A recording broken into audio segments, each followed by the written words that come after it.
നമസ്കാരം. ദേവസൈന്യയിലേക്കും ക്ഷേത്ര ഐതിഹ്യത്തിൻ്റെ പുതിയൊരു പങ്ക്തിയായ കൊല്ലം കടയ്ക്കൽ ദേവീക്ഷേത്രത്തിൻ്റെ രണ്ടാമത്തെ പങ്ക്തിയിലേക്കും ഏവർക്കും സ്വാഗതം. മകയിരം നാളിലെ പൊങ്കാലയ്ക്ക് നാടിൻ്റെ വിവിധ ഭാഗങ്ങളിൽ നിന്നും വരുന്ന സ്ത്രീകൾ പൊങ്കാലയിട്ട് കടയ്ക്കലമ്മയുടെ അനുഗ്രഹം നേടുന്നു.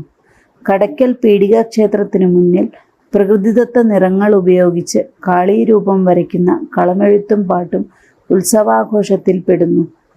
ഉത്സവത്തിൻ്റെ മറ്റൊരു പ്രത്യേകതയാണ് എടുപ്പുകുതിരകൾ. ശില്പസുന്ദരമായ എടുപ്പുകുതിരകൾക്ക് കെട്ടുകാഴ്ചകളും അപ്പൂപ്പനും അമ്മൂമ്മയും എന്നറിയപ്പെടുന്ന ശിവപാർവതിമാരും കതിരുകാളകളും നാടൻ കലാരൂപങ്ങളും അകമ്പടി സേവിക്കുന്നു. 40 മുതൽ 80 അടി വരെ ഉയരവും 10 അടി വീതിയും ഉള്ള കൂറ്റൻ കുതിരകളെ തോളിലേറ്റി അമ്പലം പ്രദക്ഷിണവും എഴുന്നള്ളത്തും നടത്തുന്നത് വ്രതാനുഷ്ഠികളായ നൂറുകണക്കിന് ഭക്തന്മാർ തോളിൽ ചുമന്നാണ്. കടയ്ക്കൽ ക്ഷേത്രത്തിൽ നിന്നും എഴുന്നള്ളത്ത് പുറപ്പെട്ട് പീടികദേവി ക്ഷേത്രത്തിലെത്തി അവിടെ നിന്നും മൂന്നാമത്തെ കുതിരയെ കെട്ടുന്ന കിളിമരം കാവിലെത്തി നാളികേരമുടച്ചതിന് ശേഷമാണ് കുതിരയെടുപ്പ് ആരംഭിക്കുന്നത്. പല ഭാഗങ്ങളിൽ നിന്നും വരുന്ന കെട്ടുകാഴ്ചകൾ രാത്രിയോടെ അമ്പലമുറ്റത്തെത്തുന്നു. അവസാന ദിവസം പണ്ട് നടന്നിരുന്ന കോഴിബലിയുടെ പ്രതീകമായി കുമ്പളങ്ങ വെട്ടി അർപ്പിക്കുന്ന ഗുരുതിയോടെ ഉത്സവം സമാപിക്കുന്നു. കടയ്ക്കൽ ഭഗവതി ക്ഷേത്രത്തിലെ ഉത്സവാഘോഷമാണ് കടയ്ക്കൽ ഭഗവതി മുടിയെഴുന്നള്ളത്ത്. അഞ്ചൽ 6 കരക്കാരും കടയ്ക്കൽ പ്രദേശത്തുകാരും ചേർന്നാണ് മുടിയെഴുന്നള്ളത്ത് നടത്തുന്നത്. മുടിയെഴുന്നള്ളത്ത് നടത്തുവാനുള്ള സമ്മതം വാങ്ങാനായി അഞ്ചൽ കരക്കാർ കടയ്ക്കൽ കരക്കാരെ സമീപിക്കുന്നു. അഞ്ചൽ 6 കരക്കാർ ഒത്തുകൂടി തീരുമാനങ്ങൾ കൈക്കൊണ്ടാണ് മുടിയെഴുന്നള്ളത്ത് നടത്താനുള്ള തീരുമാനങ്ങൾ എടുക്കുന്നത്.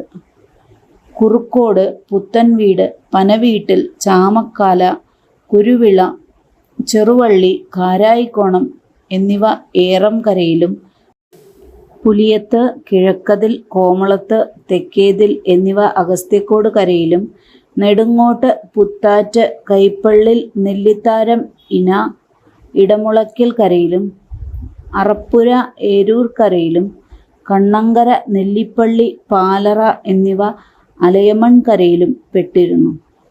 മുടിയെഴുന്നള്ളത്തിനു മുന്നോടിയായി കുറ്റിയടി നടത്തിയിരുന്നു.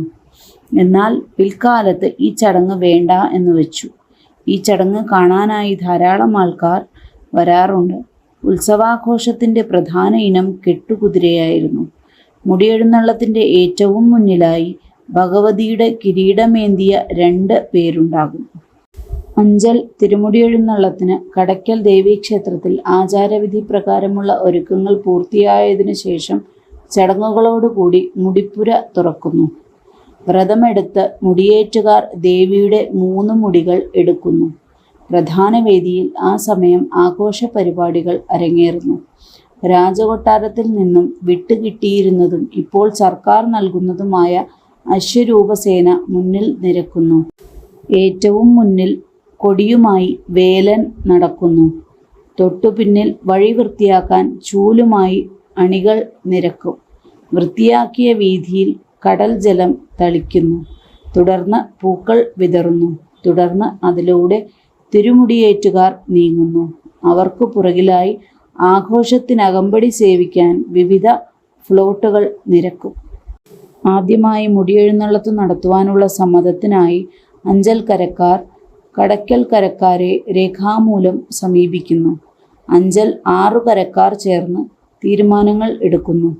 അവരിൽ പ്രധാനികൾ പ്രാഥമിക ചർച്ചയ്ക്ക് ശേഷം കടയ്ക്കൽ കരക്കാരെ സമീപിക്കുകയും ഇരുകൂട്ടരും മുടിയെഴുന്നള്ളത്തിന് വേണ്ട ക്രമീകരണങ്ങൾ ആരംഭിക്കുകയും ചെയ്യുന്നു. 12 വർഷത്തിലൊരിക്കലാണ് മുടിയെഴുന്നള്ളത്ത് നടക്കുന്നത്. പ്രധാന ദിവസങ്ങൾ ചൊവ്വ, വെള്ളി, ശനി, പൗർണമി, അമാവാസി, മാസത്തിലെ 1-ാം തീയതി തുടങ്ങിയവ.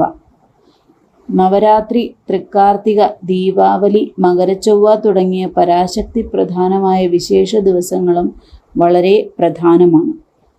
നന്ദി, നമസ്കാരം.